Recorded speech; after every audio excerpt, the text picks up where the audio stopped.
and welcome inside episode 11 of the Scully Scoop podcast. I'm your host, Adam Scully. Awesome to have 10 episodes in the books now. Thanks again to my former classmate, Rebecca Lee Bentham, for joining me on the last episode of the podcast. Hopefully she's out playing golf professionally very soon. Going to turn my attention back to hockey for this week's episode. We're going to speak to a man who many people know in the hockey circles as one of the best storytellers there is. He was involved in the OHL for 36 years as an executive, some time with the Quebec Nordiques as well. And he also drafted me in the OHL way back in 2008. He is Sherry Bassin. Let's go to the interview right now.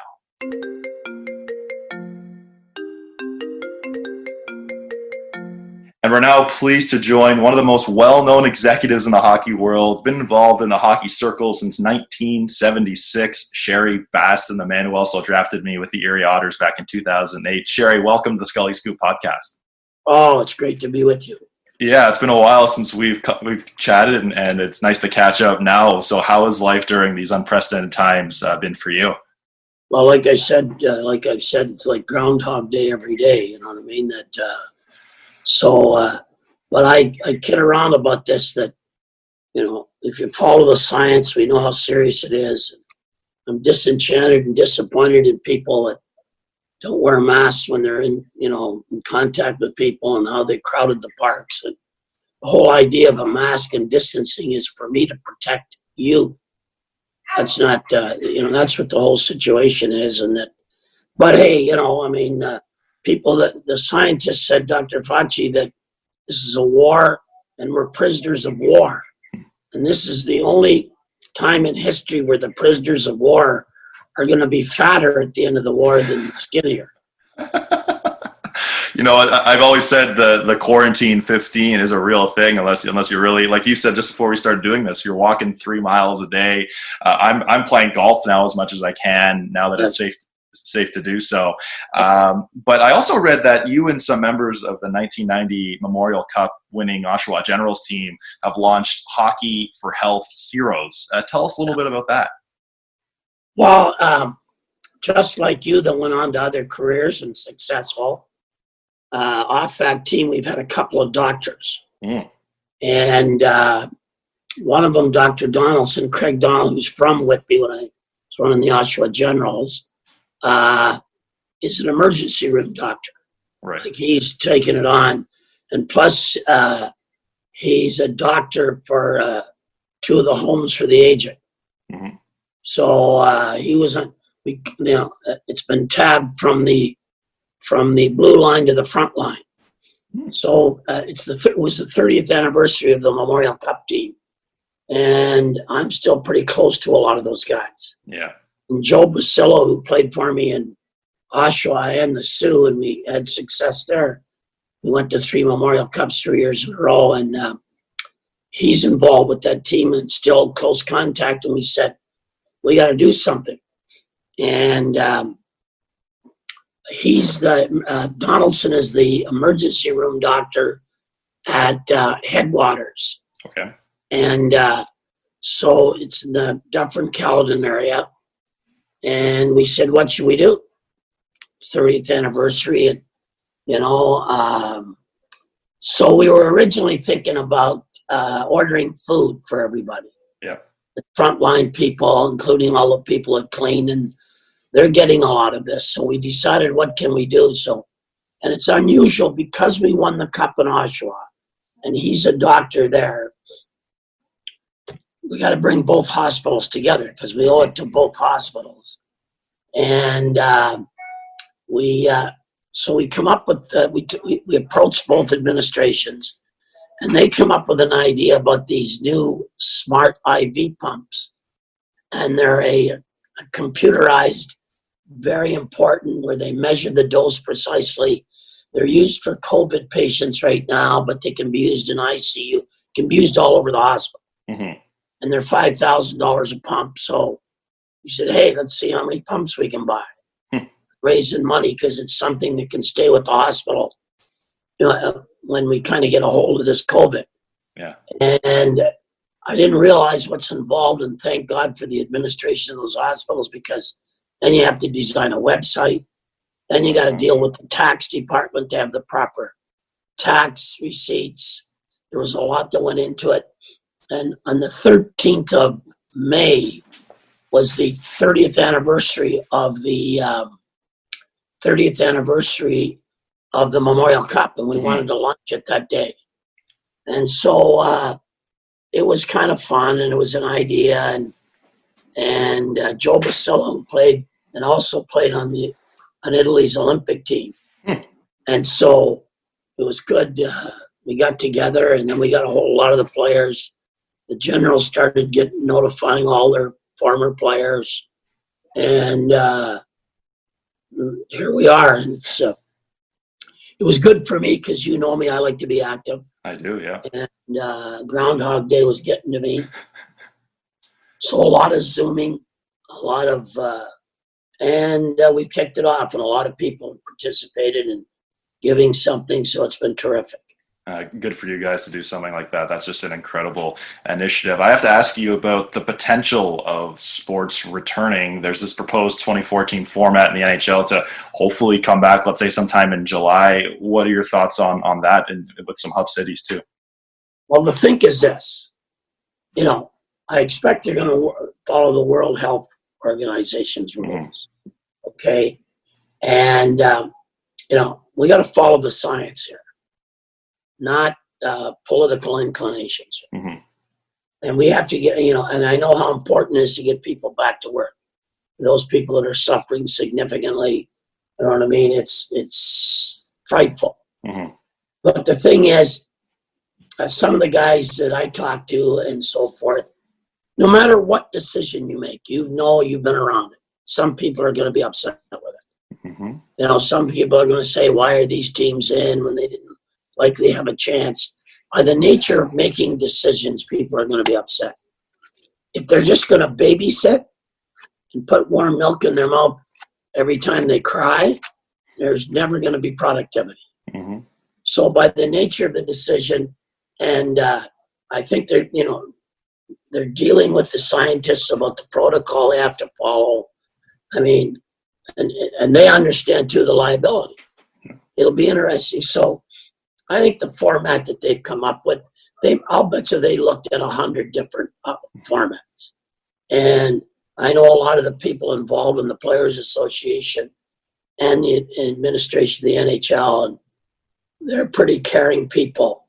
But, people are going to be disturbed about it. How come we're playing these guys when what can happen? I mean, I've heard all kinds of issues like playing the Montreal Canadiens and Price gets hot. Yeah. In a 5-game series. Well, my theory is if you can't beat them, if you're worried about that, then you're worried about how good your team is. But things can happen, and they will. Yeah.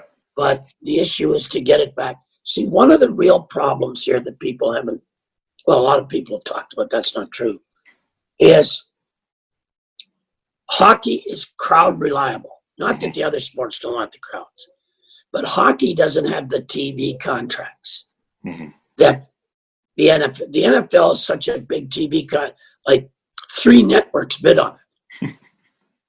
That's how much the money's involved. The baseball has a big TV contract. The NBA is just signing a brand new, phenomenal, multi-billion-dollar deal. That's why those big stars were only signing 1- and 2-year deals. Okay? So, and the NHL comparatively doesn't have a big TV contract.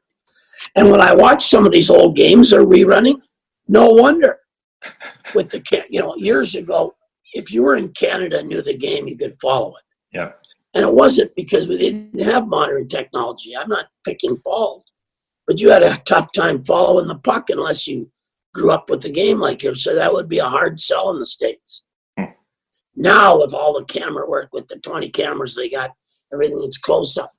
So they're just beginning to take a look at so they need crowds to survive. Yep. Junior hockey, you name it. Oh, yeah. And the atmosphere of it. But I've been a season ticket holder with the Leafs since the 80s. And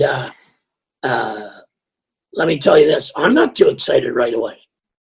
I'm not too excited when we get back for me going there with 19,000 people cheering and drinking and spitting. And I don't mean that demeaningly or disrespectfully.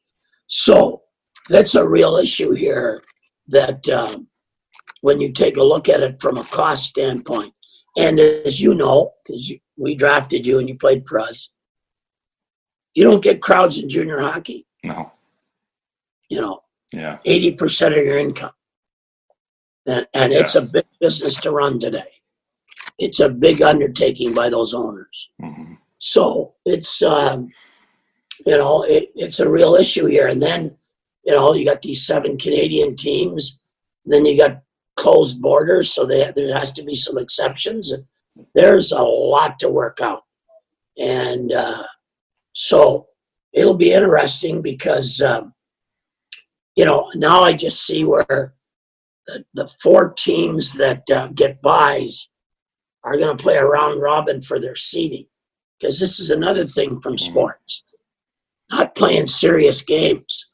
When the other teams are playing a life and death, and you've been off hockey for this long, and then all of a sudden you go on and start to play them, it's, about the pressure of not the pressure, I don't like to call it pressure because it's opportunity to me, but you know what it's like to have keen competition and be ready for it, and it's a preparation.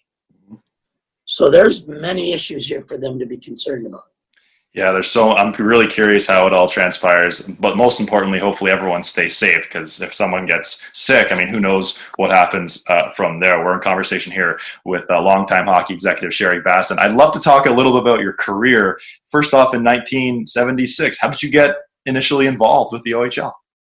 Well, the funny thing is that I was having some success in minor hockey. I coached the Toronto midget team. We won the All-Ontario. I coached a bantam team. Won the city, and I had some success. And Junior B was big then, very big. And the Oshawa Generals decided to make a change, and a friend of mine wrote a letter. I didn't even apply. Wow.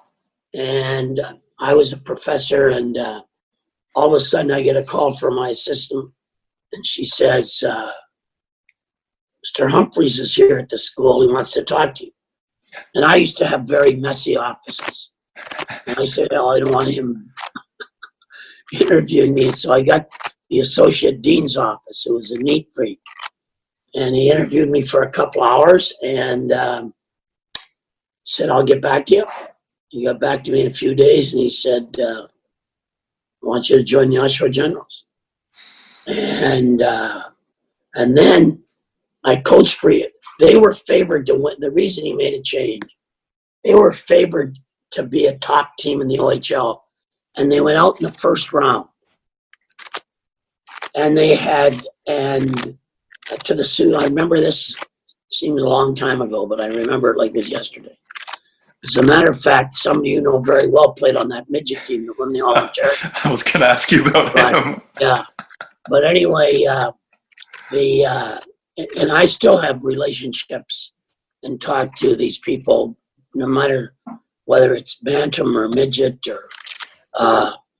But anyway, they lost. In those days, you could only dress 19 players, and they had 16 players leave the team. So then I had 3 players back. We're missing draft choices. I went to the owner and said, "Let the people yell at me, because I'm a rookie coach." And then we start exhibition games. George Armstrong came to me after an exhibition game, put his arm around me, because I got to know him very well, and I don't like to throw names around me. This is my first year in the league. He said, "Son, Jesus Christ couldn't get your team to win." He said, "You're in for a long year." And I thought, oh my God. And I was always winning and stuff. Then a guy that became a friend of mine, who Roger Nielsen said the best judge of talent he'd ever met. After an exhibition game, I'm walking out, and he's leaning on his yellow gremlin and said, "You have no idea how bad your team is." He said, "You won't win 10 games. Oh my God, you don't know the league," he said. And I was pretty confident. And I said, "Frank, I'll take 5 people out of the funeral home and I'll win 10 games. You think you're. And then Roger Nielsen came to me about a month or two. He said, see how hard you're working. Listen, just keep working hard. Never mind what they're saying. Anyway, we only ended up winning 5 games, tying 5. And so the owner had come to me during the year and said, I want you to do both. And I said, no, you can't do both. I said, there's too much to do. I said, some of those guys that are doing both have a big staff. It can't be done. This is at Christmas time at a Christmas party. Came to me on Valentine's Day. We were having a barbecue. And I remember how cold it was. He was barbecuing. Yeah, he was outside barbecuing. I went out with him. I said, Sherry, I want you to do both. I said, it can't be done. And and you shouldn't be thinking about it. At the end of the year, final game, we're walking around the rink with the owner, and we step into a broom closet. He said, I'm firing you as coach. I swore a little bit at him. I said, I told you not to do anything. He said, shut up. So, yeah. He said, you said you can't do both. I want you to run the whole organization. And I thought, I was in coaching. You love to coach. And I said to him, I'm going to try managing, and I was governor and everything else. I'm going to try it for 2 years. If I don't like it, I'm going to go back and coach, and I'm going to come in here and run the score up. How foolish you are. Well, and all those years later, so the game's been pretty good to me. I was lucky enough to win a couple of gold medals. Uh-huh. 2 of the teams that went to the Memorial Cups, I left just before they went, but I had a lot to do with the players on the teams. And so, in effect, I always say I've had teams that have gone to 8 Memorial Cups. So the game's been real good to me. I want you to understand that. And then you win a couple of gold medals, they think you're smarter than you really are. So I've been fooling them for a long time. In my experience in the NHL, I got a lot of responsibility there when I was with the Nordiques. And it was a great thing for me to learn the culture.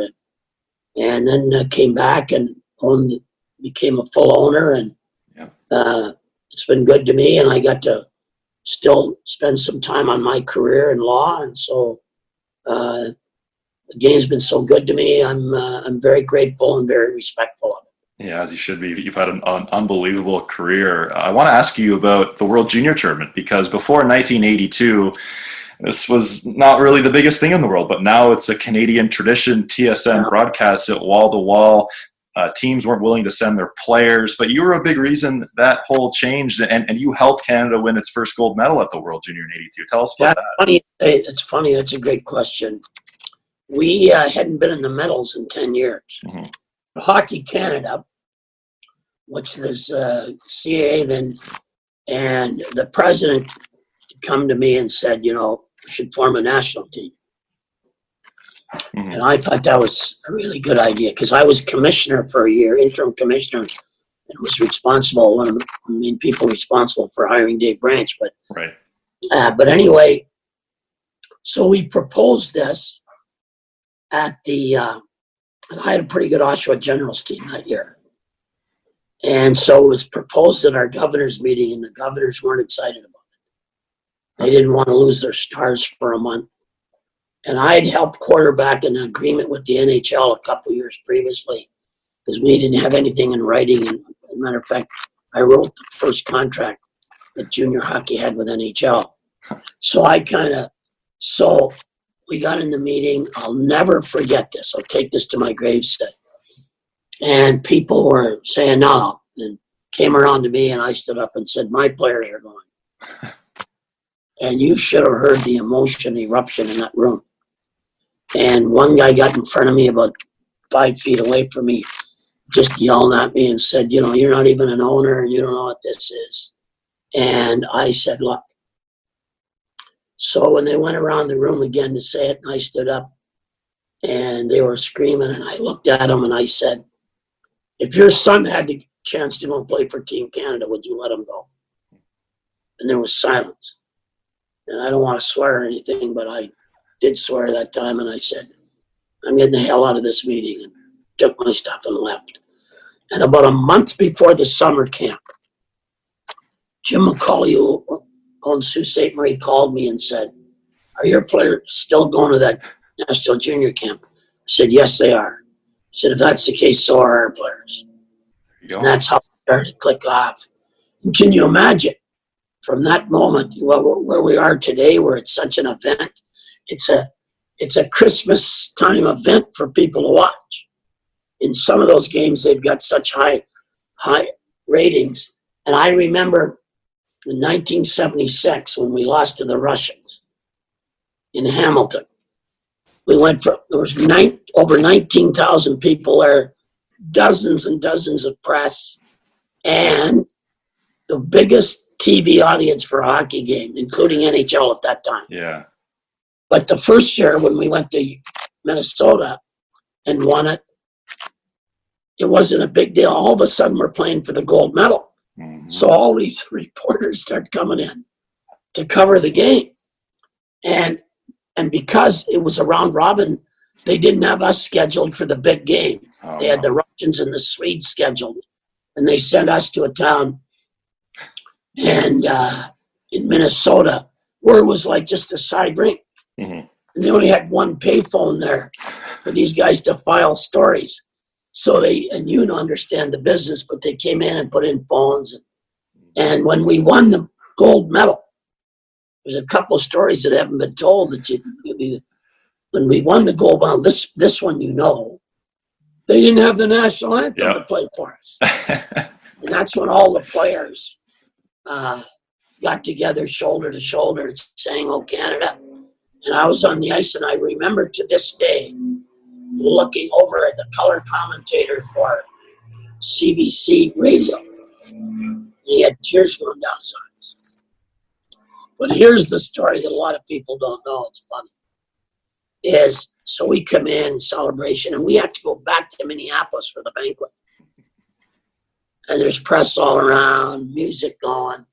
And so we don't get out of there for over an hour and a half on the bus. Mm-hmm. And there's reporters from everywhere. And as I'm walking out, one of the Zamboni drivers that we refer to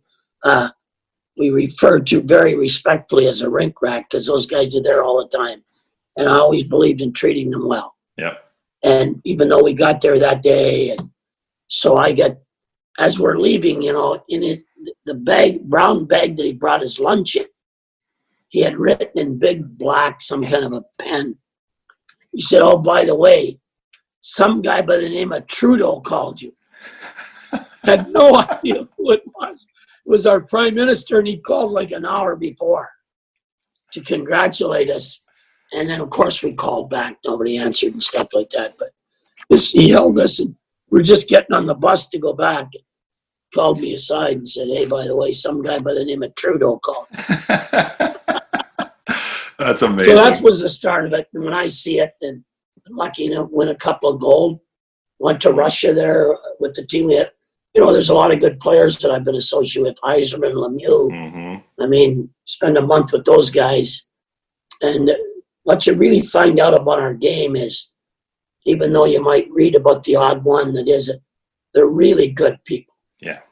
They got good values, as you know. You played the game. Mm-hmm. A lot of small town guys, hardworking people. And so we went to Russia and got suckered, we thought, by the referees, but it's easy to blame.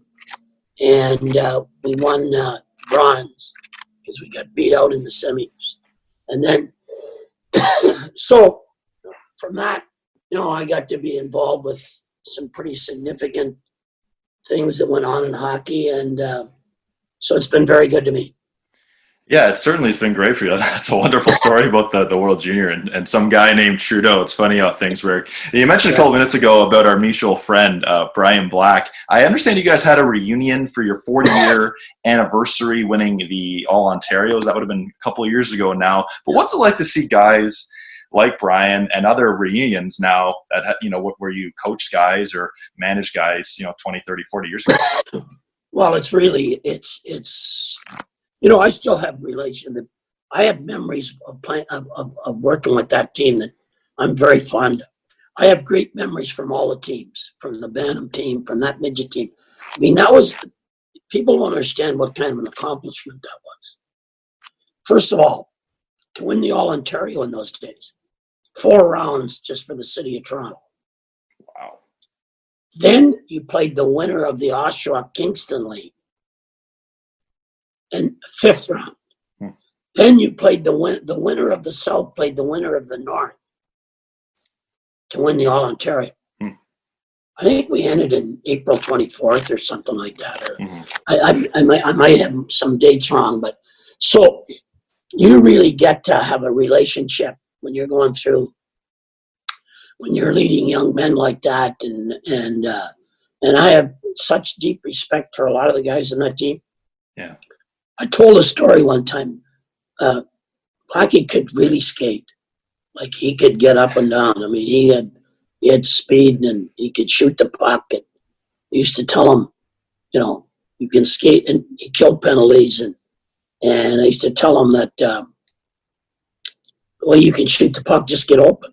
Somebody's going to get it to you. Mm-hmm. And, but it's funny, I have such significant memories about the team and about the things. And when you go through that kind of all those rounds of playoffs, and if you're in those days, the young Nats, Father Bauer's young Nats team was very good. Mm-hmm. The Marlies were always good. The Red Wings were good. It was like a battle. It was a battle to win all those rounds of playoffs, and then go on to 2 more rounds before you could find. And in those days, they had significant midget tournaments that like every team couldn't apply to go. Yeah. They were kind of run on, when I see it now, it's too much elitism, but there was a big midget tournament in Quebec that the top teams would go to from it. I mean, there was no, and we got beat out in the semis there. I remember this like it was yesterday, because Kerrigan, who played on that team, had the puck with 10 seconds to go. And we were down 2-1 or 3-2 or whatever, 2-1. And he took a slap shot that hit the crossbar. And we weren't used to, we'd had quite a bit of success. Once we got going, we could compete. And I remember after the game and the big crowds there, that was in a junior rink, and we were extremely well looked after in Quebec. Our team and the food. They'd have big halls there where they would, feed the teams. It was unbelievable. And I remember us coming back. And I think that was a key turning point. It's funny you bring that up.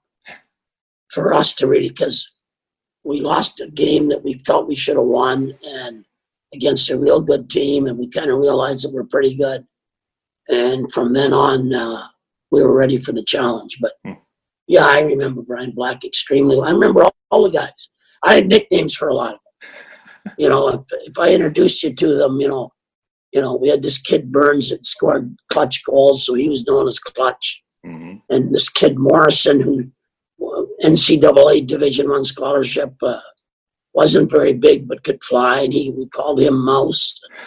We had nicknames for everybody. So if you'd come along and we knew you and you'd come in and I introduced you to some guys, you wouldn't even know their real names. The fact that because of Black, he was known as Blackie, of course, and we all had all these different nicknames for them that, so, and what's so good about the game for me, and I'm happy to share it with you, is the relationships I built with these people. Mm-hmm.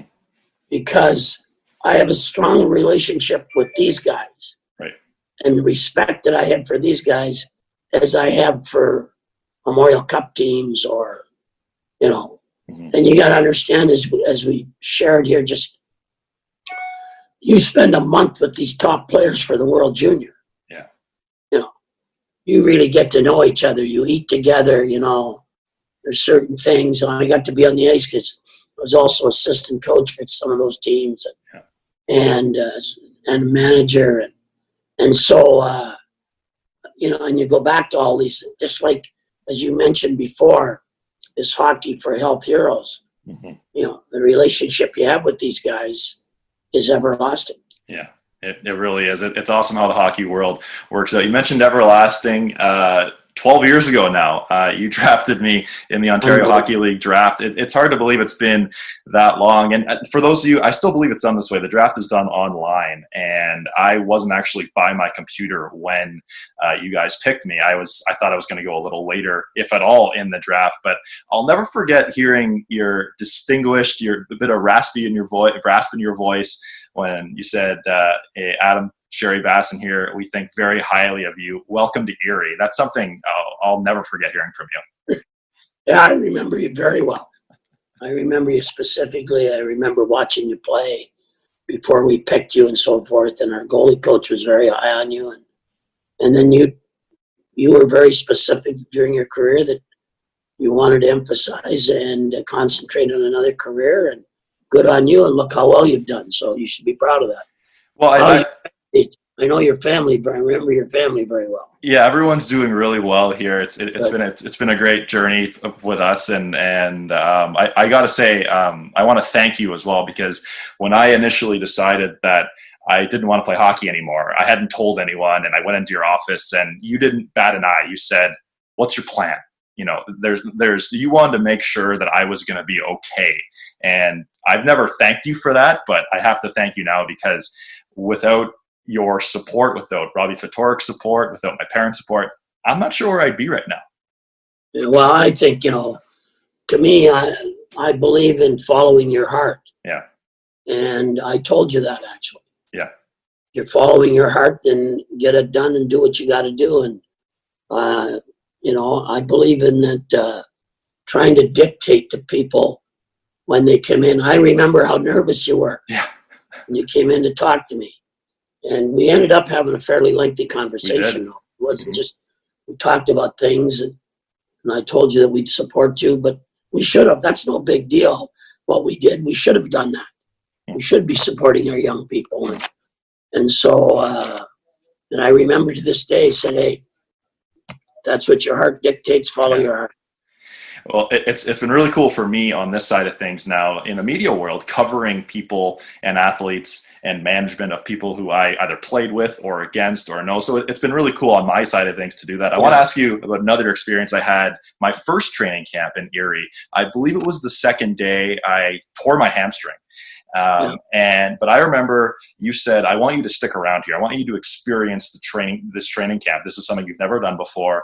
You're not going to be on the ice," because I couldn't skate, but that always stuck with me as well, because you wanted me to live the experience even though I couldn't get to play. Oh, I remember that happening too. I think it was the second day you got injured, wasn't it? It was something to do with that. There was a scrimmage, and then there was a goalie session, and then another scrimmage or something. Yeah. Oh, I remember, because we used to have tough training camps. Oh yeah. Nowadays they lock me up, but I believe that I wanted to test your mental toughness about how much you prepared over the summer. Yeah. Because if you remember, once we drafted you, I used to call you at least once a month, all the players. What are you doing? Where are you working out? You had to send in reports just telling us that you were working out and stuff like that. And so I remember first of all, it's heartbreaking when you get that injury. Especially as a goalie and a hamstring. Yeah. Yeah.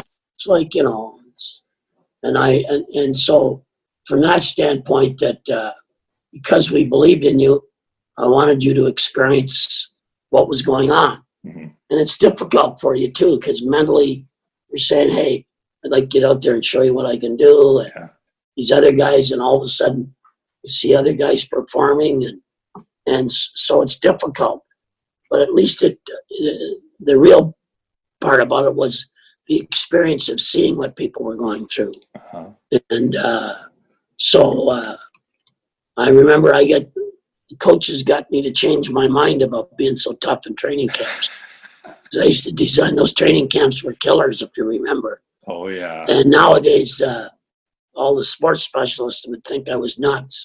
Because sometimes it was, the way we drove you, we could have encouraged injuries instead of discouraging.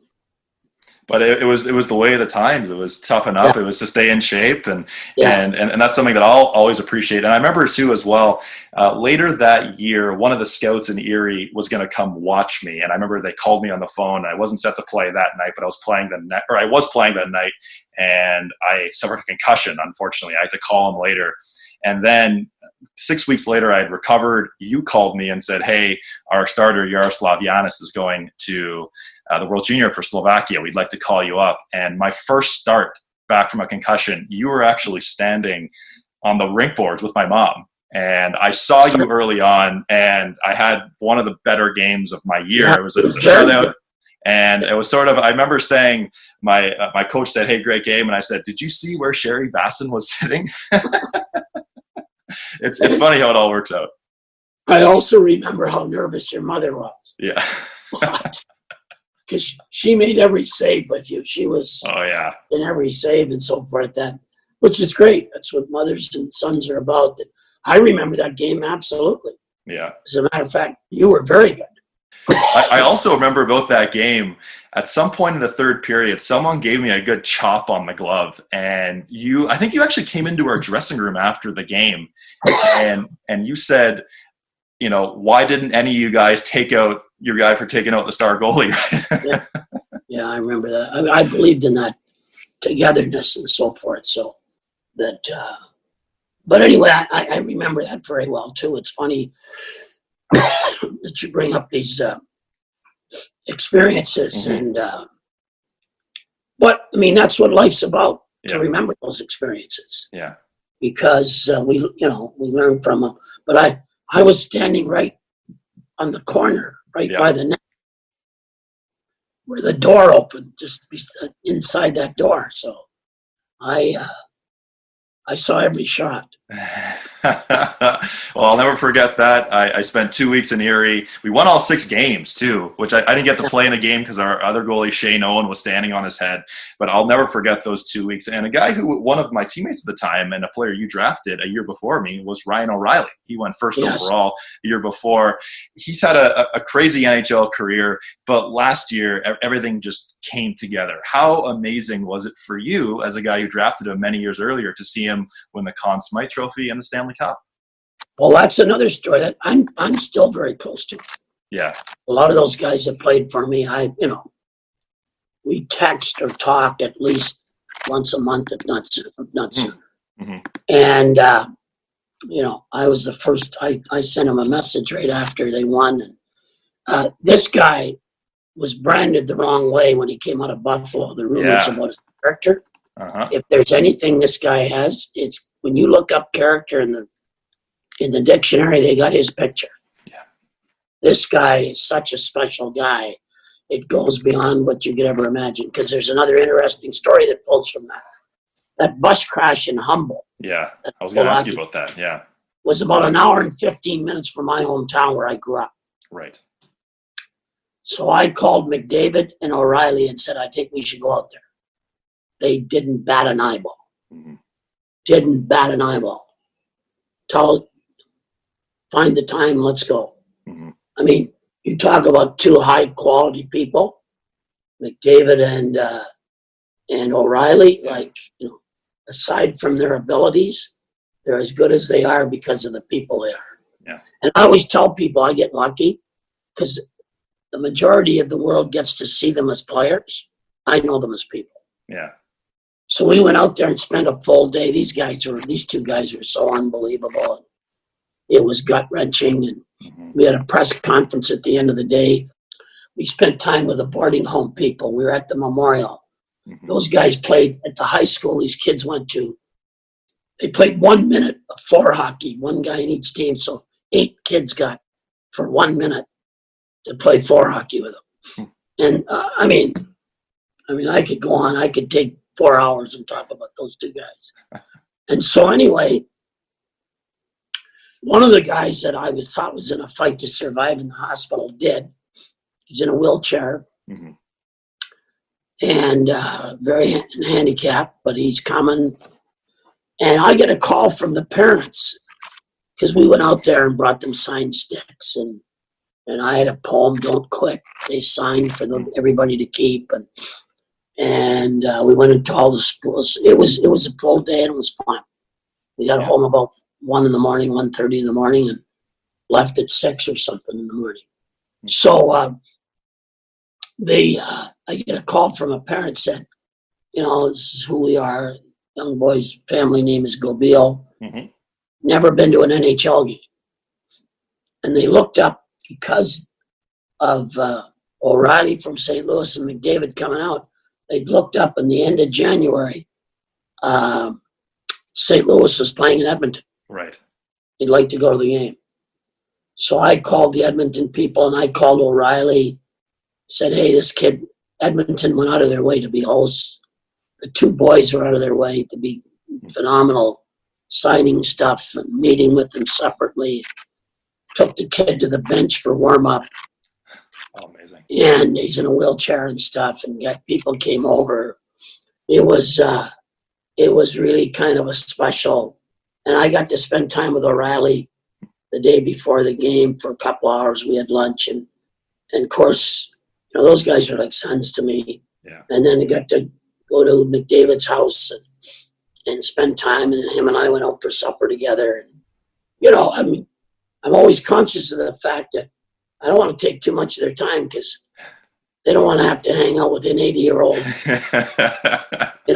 guy, looking for things to say. So, but they were very good, and you had to see the time they spent with the boy on game day. It was, as we talked, you played with a lot of these people. You've been in the sport. These guys behind the scenes are pretty special people. Well, you mentioned off the top just Ryan O'Reilly, and I'll tell you a quick story about him. In our first orientation, or my first orientation, about a month and a half after being drafted, all of the draftees were sort of standing around awkwardly, sort of nervously waiting for a coach or you to speak. And Ryan came up to us and said, "Hi, I'm Ryan," and shook all of our hands. Not, "Hi, I'm Ryan O'Reilly. I was picked first overall a year ago. I'm a superstar." It's, "Hi, I'm Ryan." Sort of just face to face, person to person. Not that he's a great hockey player. He is an unbelievable player, but he's just a good dude. And I've told people as well, in practice, I've never seen someone work as hard as Ryan O'Reilly. Oh, my God. Beyond, on practice early, stays late. Yeah, just loves the game. And let me tell you something that's funny to bring that up. So I told you I was there for a few days. Yeah. And they were playing, Edmonton was playing Calgary or something on a Wednesday or wherever, I forget. Mm-hmm. Whoever they were playing on a Wednesday night. And then Friday was this game. And so I got to watch St. Louis practice on Thursday. First out, him and a whole bunch of 5-6 guys after practice over. He's working with pucks. I used to say, do you love to play or do you love the game? And if the answer was, I love the game. Yeah. And those guys love the game. If I told you that I remember going to O'Reilly's summer workouts. Yeah. I go to watch McDavid. I watch McDavid, how he prepares on his own, how dedicated with his injuries and his commitment and the things these people do. The fact that they were born with some ability, it's their work ethic that take them to the level that, they're players that players love to play with. Yeah. They'd love to play with these guys. Mm-hmm. That's the key. Well, you mentioned McDavid there, and obviously last summer he went through everything he went through, and it was well documented. But you drafted Connor McDavid first overall, back with the exceptional status. When you first saw him play, however old he was, what were your first impressions of this kid? And did you know, or did you think he was going to be as special as he's become? Well, I have a line. I had a dog, Newman, who's passed away. But yeah, I remember Newman. Yeah, remember Newman? Yeah. So anyway, I saw him first play in early October. First few days of October. I'll never forget it. And I tell the story. After 2 shifts, my dog Newman pulled the chain and said, "We've seen enough. Let's get out of here." And that's exactly my line. You wouldn't, you didn't even have to see him, just listen to him skate. You know what I'm saying? Mm-hmm. And, but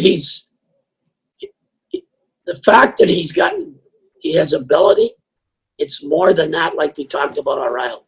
Mm-hmm. It's the way he works at his game. His commitment to being better, his commitment to being the best he can be, Mm-hmm. like O'Reilly. That's what makes them the players they are. Yeah. Yeah. And they're very humble about it. You should see in this garage in Aurora where he had put up, went over there one day and he's going from side to side taking these shots. And I mean, perspiring like you'd never believe. Mm-hmm. And I said, what the hell is he doing? He said, Bass, my shot's got to get better. Mm. All by himself, no cameras, nobody around, just working at his game. So, I mean, and I could name you a lot of people. Yeah. Most of the people like that, they didn't have quite as much ability, but they gave you everything they had, and they worked at it. You know, I always say in hockey all my life, it's not the will to win. It's the will to prepare to win. Mm-hmm. That's the key. Yeah. And I don't care. It's the same for what you're doing now. It doesn't matter what job you're in. If you don't have a will to prepare, your success rate isn't going to be what you'd hoped it to be. Yeah, 100%. If you fail to plan, you're planning to fail, essentially. And I've taken a lot of your lessons that you taught me way back in the day and applied them to my craft. Sherry, I've taken a lot of your time. I have one final thought question for you, and this is something that you were pretty keen on, and you are still pretty keen on. And it's one of the things I remember most hearing from you when speaking with us is that you want to develop good hockey players during your time in the OHL, but most importantly, you want to develop good people. Just how important was that throughout your career, whether you were talking to Connor McDavid or Ryan O'Reilly or Eric Lindros or Adam Scully? Well, to me, I always had a code of ethics. I never went and broadcasted it, Mm-hmm. but I had a code of ethics no matter what I did. When I taught, businesses, especially in hockey, Mm-hmm. 3 basic keys to it. Can I trust you? Are you committed to excellence? And do you care? Hmm. And there was no 66%. You had to pass all 3. You had to get 100. Okay? Yeah. And when I look at these things and say, I didn't believe in curfews every night of the week. Hmm. You're inviting dishonesty. When you're on the weekend and we didn't play till next Friday and your family's there, and after the game you want to go out and spend a few hours and have dinner and whatever, I don't want you racing to see. Now, it wouldn't be an all-nighter. I used to tell the guys what I don't know doesn't hurt me. But be sure that if you because I had 4 rules. Didn't have to have many. Don't embarrass the team. Mm-hmm. Don't embarrass the community. Don't embarrass your family. Don't embarrass yourself. Mm-hmm. If you break those, I used to tell all the guys, you're getting a see me meeting. If you get a see me meeting, I'm not happy when I'm happy. Mm-hmm. So you didn't have to have a big page of rules. And I believed in, I used to tell guys, well, if you lie to me, what do you think you are? Like, I can't lie to you then? You're the only person that can lie here? So I respected your honesty when you came to see us, that you were going to concentrate on another career. It takes a lot of guts and, you're coming in to see me and what am I going to say? And, so I respect that you did that. That takes courage. Mm-hmm. So good on you. And I enjoyed visiting with you. Thanks for having me. And it was fun. It's been so much fun, Sherry. Well, you're someone I've long admired. We've had a lot of great times together, and hopefully we can see each other again sometime soon. Hope so. When all this quarantine stuff is behind us. It's like we have to follow the science right now, and we should be. And so make sure you stay safe and healthy, and your family. You too, my friend. Well, as I say, one day at a time. Hopefully it all gets, we're back living life to normal soon. But yeah, Sherry, again, thank you very, very much for doing this. This has been a blast. I've loved reconnecting with you. And, like I said, you've had such an impact on my life, really. So I really appreciate you at this. Thank you. And you keep punching. That's my line. In your life, have you seen anything like that? I want to thank Sherry Bassin again for joining me here on the Scully Scoop podcast. What a memory, too, for members watching me play 12 years ago. Love talking and catching up with Sherry Bassin and looking forward to seeing him soon. He's had quite a career in the hockey world, 36 years in the OHL, 6 appearances in the Memorial Cup, a couple World Junior golds as well, and spent some time with the Quebec Nordiques. Well, this has been another fun episode of the Scully Scoop podcast, 11 in the books. Now you can follow me on Instagram at Scully Scoop, and I'll continue to post these on my personal Twitter account at Adam_Scully. This has been another fun episode. Looking forward to the next one. Thanks for joining me right here on the Scully Scoop podcast.